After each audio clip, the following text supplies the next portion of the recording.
Hello, everyone. Mike here with you guys once again. It is time for a updated Switch game collection. I did a Switch game collection a few years ago, but I got a few more games since then, so I figured it was time for an update. Let's get through these games. Just physical, no. This is physical only, no digital downloads or anything like that. First up is The Witcher 3. I actually got farther on this version than on the Xbox version. Because I was playing it in the car, and we were on our way to Orlando, and so I spent the car trip playing this, and it was a pretty fun experience to be able to play The Witcher 3 on the go like that. Next up is Dragon Ball FighterZ. I think I like the 2D stuff fighting games of the series better than the 3D, because with the 3D you got to worry about placement, getting up in the air, being at the right angle, where here all you got to do is fight. It's just pure fighting, and it does it really well. Over the top action, so a must have for fighting fans and for DBZ fans. Next up is Tony Hawk Pro Skater 1 and 2. I had this game on Xbox, but I wanted it on the go. So and the cool thing is I could actually use this as a portable. This can turn my Switch into a portable music player, and I can listen to punk on the go. I don't have to use it for just playing games or playing the game. Next up is Nier Automata, starring my video game crush 2B. And I already beat it on PS4, but I wanted 2B on the go because she's too beautiful for me. And 2B. And plus, it's a fantastic game on top of that. Really cool that they were able to port this over. This is another great. It may not be the best way to play this. I would not put this on the TV, but on the go, it's fantastic. Mainly, the reason for that is because obviously the frame rate is higher on the PS4 version than it is on the Switch. Next up is Ghostbusters, the video game. I played it on Xbox. I haven't tried it on here yet, but I need to because I'm a huge Ghostbusters fan. Next up is South Park: The Fractured But Whole. It is the sequel to Stick of Truth. I wish they had Stick of Truth on the Switch, actually. But where Stick of Truth is more of turn-based RPG, this is more of a tactical. Meaning that where you place yourself is part of the strategy. So it's more like a strategy-based, turn-based RPG. So it adds that element of tacticalness on top of the turn-based combat. Next up is Animal Crossing. I played it and then I stopped because you have to. The game is literally in real time, and I just never went back. Next up is Astral Chain. Very underrated. If you are a fan of Platinum games, you should check this out. It's really unique and has that Platinum flavor to it. Next up is Bayonetta 2. It also comes with Bayonetta 1. I beat Bayonetta 1 on Xbox. I started on Bayonetta 2, but at the time I was not used to Nintendo's switching their letters. So I messed up a quick time event, and that kind of discouraged me from going back. I guarantee you if this was on Xbox, I would have completed it. Or at least gotten farther. Next up is the Borderlands collection. It is Borderlands 1, 2, and the pre-sequel. I actually enjoyed playing this version more than the console version. Not more than the PSVR version, but definitely more than the console version. I kind of felt like I got a grasp of the mechanics better playing this portably for some reason. I don't know why. It's just the same game, but it's Borderlands on the go. Can't go wrong with it if you're a fan of the series. Next up is the Batman Arkham trilogy. It is Batman Arkham Asylum, City, and Night. Asylum and City run fine. Night does not, so don't play Night on here. But definitely still worth picking up for the other two games, Asylum and City. City in particular runs the best. Next up is Red Dead Redemption, and this game runs just fine on the Switch. I beat it on Xbox. So glad they made this portable. A must-own, a classic game for a reason. Speaking of classic games, here's Skyrim. This was the first game I got for the Switch. I was like, okay, what game do I want to play on the go? And I'm sorry that my face is glaring. I can't really do anything about it without moving, and I don't want to move. So you're here for the games, not for me. Who cares what my face looks like, okay? It's about the games. Skyrim is Skyrim.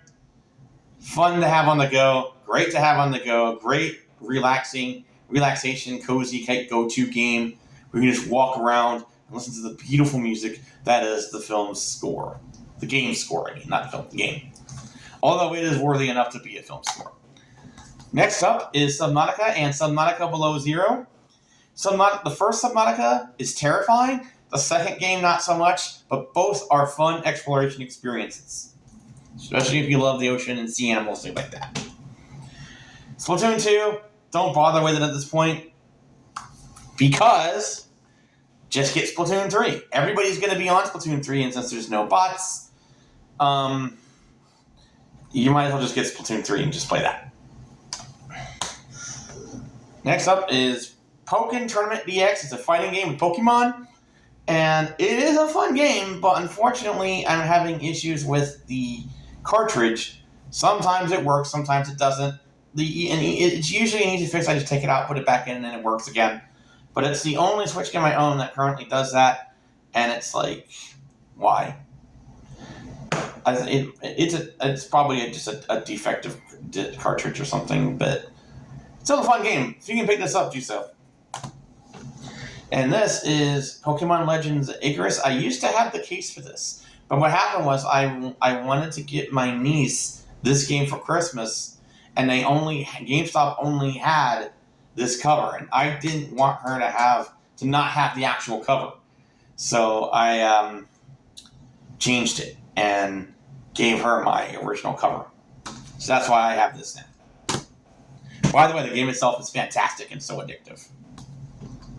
Next up is the most adorable post-apocalyptic game I've ever played. It's Kirby. Super easy, super fun, and yes, cute. Cute as it looks. But not as cute as the Bunny. Next up is Rocket League. This is classic Rocket League. It's cool to have it go. My main issue with Rocket League is because it's a gas. It's constantly updating. Big updates all the time. That's my issue with live service games, is they get so big over time that you really only have room for them, and sometimes not even that. Especially on the Switch, where you're tending to get smaller SD cards for it. So, and you're waiting a long time for these updates on top of that, which is a shame because the game itself is fun. I just wish it wasn't a gas. Next up is Zelda Breath of the Wild. It is this.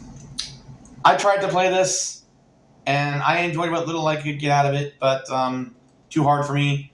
Your weapon constantly breaks. Everything.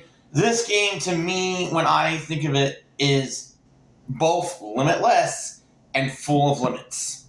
What I mean by that is, it is a vast open world where you can go virtually anywhere that you see, but there's always a caveat. There's always a but. If it rains, you can't climb. If you climb, your stamina's limited. Your weapons, you can only use them for so long. Luckily, they're easy to get more of. Like, you're usually fighting with sticks. They break constantly, so you're always constantly looking for more. You're constantly looking at menus. Constantly, you want to go here? It's cold. You're going to have to get... It's a survivalism. It is these roadblocks. And all I want to do is just walk around the world and see what's there. So yes, there is that incentive to explore, but you have these constant blocks. Can't go here yet. And that's what a lot of games do this nowadays, and I wish they didn't. I know it's supposed to be part of the experience, but it just takes me out of it and makes me not want to play. Next up is Bunny Park. I got it for obvious reasons. Point. I beat it in 2 days. It was adorable. And every now and then I'll go back and point at the bunnies, but it's basically a fairly quick one and done. But it's so cute. And if you love bunnies, come on, you need a bunny. Next up is Sonic Frontiers. Tried to play it, but there was a section of the game that kind of looks like old Dreamcast era type game. We were kind of just running like this in a straight line, but jumping from the platforms. Too hard. It's you have to have skill and you got to be quick. So it was a bit much for me, overstimulated. But the open world sections were pretty fun to do. Next up is Burnout Paradise. This is Burnout on the go. Burnout Paradise on the go, and it's okay. Fun racing game with some cool crashes. Next up is childhood favorite Street Fighter 30th Anniversary. It's got a Street Fighter games. Most importantly, Street Fighter 2. I can play on the go. Next up is Mario Kart 8. This is the go-to game for family time. You got a family with kids. There's 3 games that are usually associated with that: Splatoon, Smash Brothers, and this game. And for us, it's this game for sure. This is the first game that my nephew, I think, really understands the mechanics of. He's really, really young. He's like what? I think he's like 5 or something, maybe 6. I don't know. He's just learning to understand gaming and getting experience with it. And even though he hasn't mastered this, he at least understands this. And what's great about this game is no matter how much you understand Mario Kart, there's always there's always a possibility. Like, you could be ahead most of the match and then lose at the very end because somebody threw a shell at you. It is the moments like this, that those tense, like, moment to moment, are you going to win? Are you not going to win? That make this fun. And the tracks are great to look at as well as play. Next up is Smash Bros. Ultimate. It is a pain to have to look up how unlock everybody. It took me a whole day to unlock all the characters. And plus you got to buy some DLC packs as well to get everyone. But once you do, and you've got this thing unlocked, man, you are going to have a blast with this. Fun, cute. I like how, every character, the game respects the lore of every character. So, a character from a game like Street Fighter is going to have a more realistic fighting style than somebody like Pac-Man. And it works! The combining of all of that. To have Bayonetta and Joker in the same game as Mario and Sonic. And speaking of Mario and Sonic, you've got to have them face off against each other if you've been around during the 16-bit era console war. This will decide once and for all which one wins. And I did that. And my playthrough Sonic won, but we all know Nintendo actually won because it still make hardware and Sega does not. But anyway, this is Xenoblade Chronicles, the Definitive Edition. I got this because I heard great things about it. I got into it and I liked it, and then I just sort of stopped and never went back. So I need to at some point. I don't know if I will. So many games. Next is My Hero 1's Justice. I wish I had gotten the second one instead of this, because I hear the second one actually has the English dubs. This only has subs, and I only watch the show dubbed. Next up is JoJo's Bizarre Adventure, the fighting game, and it also is sub-only, unfortunately. But you do get to watch. You can watch the computer fight itself, and that's pretty fun. Mario Rabbids Kingdom Battle. I don't understand these types of games, these tactical strategy games, but it's got bunnies in it. Great. Next is Super Mario Maker 2, and it allows you to create your own Mario games. So if you're the creative type and you've always wanted to create your own Mario levels, well, now you can. Next up is Luigi's Mansion 3. Basically, it's a spooky game for kids. Great Halloween game if you got kids in the house and you want to play with them. Next up is Super Mario 3D World. This is the first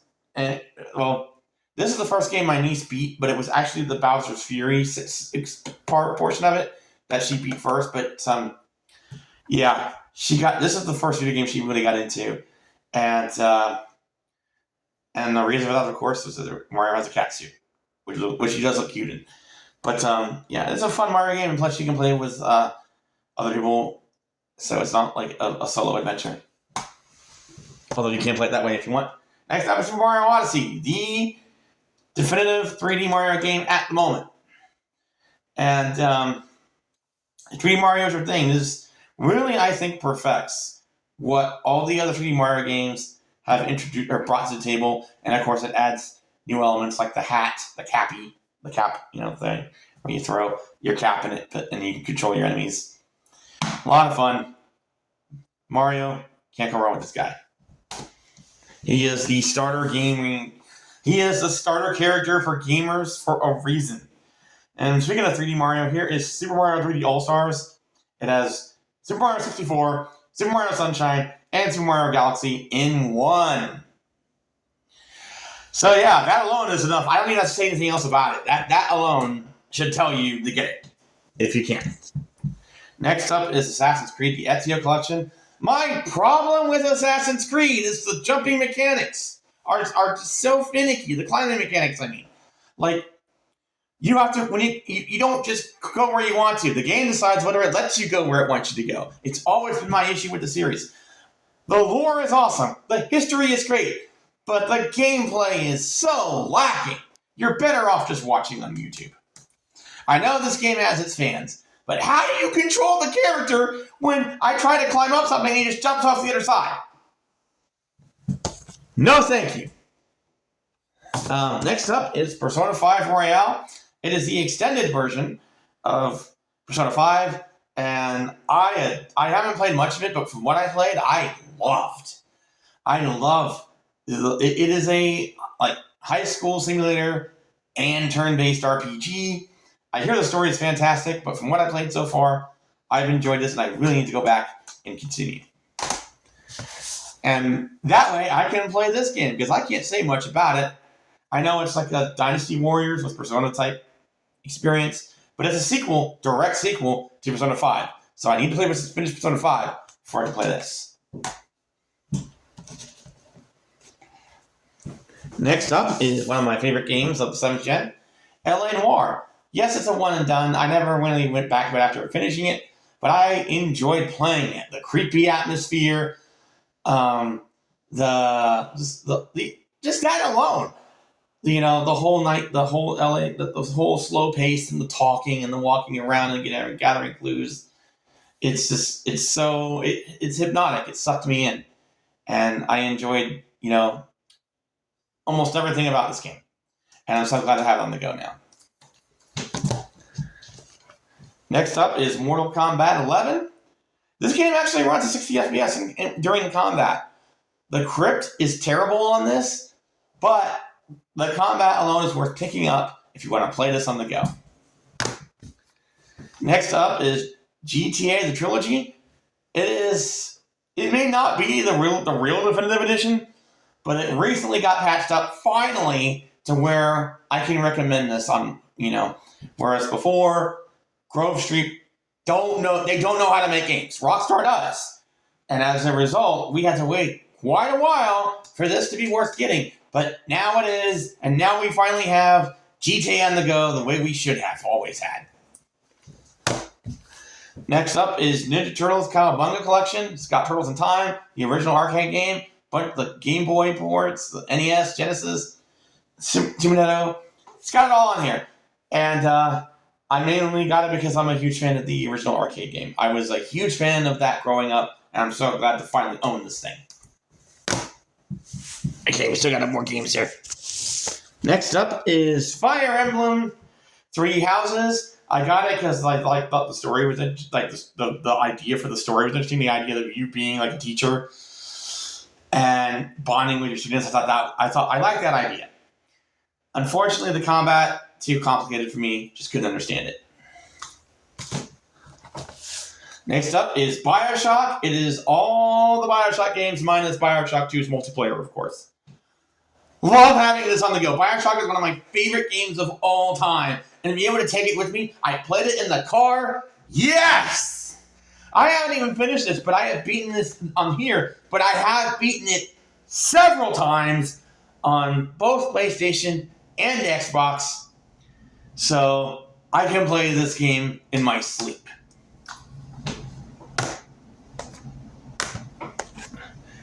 Next up is the Outer Worlds. I thought it'd be cool to have it portably, even though I already have it for Xbox.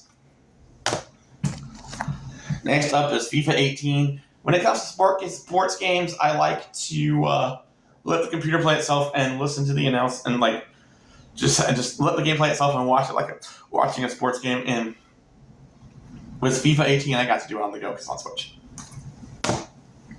If you are looking for a decent single-player shooter or a fun single-player shooter on the go, you gotta pick this game up. It may not have the high frame rate as the other versions, so again, do not waste your time on the TV with this. But if you're on the go, it's a solid, fun shooter. I know it's kind of dated now because we have the Steam Deck, but at the time when this came out, Steam Deck didn't exist, so this was mind-blowing when it did come out. And it's still worth playing if you own a Switch and you want to take this on the go. Just make sure that you only play it portably and get the other versions to play at home. Next up is Metroid Prime Remastered. It's just the first game. Unfortunately, the sequels aren't out, have not been released yet. But it's basically Metroid in first person. And they did a really good job with transferring that. I didn't think they could do it, but they did. So it has become an all-time classic, and one of the reasons the GameCube is so beloved today. Finally, another Assassin's Creed game. I forgot I had two of them, and I should have put them together. Anyway, it's my last game here. It's Assassin's Creed 3 and Liberation. Don't bother with Liberation. 3, it takes a while to get to the main character. And then the game, it takes its time to open up. So you're going to, and again, it has some of the same problems that Assassin's Creed games have. But again, it also has that historical setting, which is very well done. So, yeah, I got it for cheap anyway. So, and those are my Switch games. See you in a future video. Thanks for watching. Bye.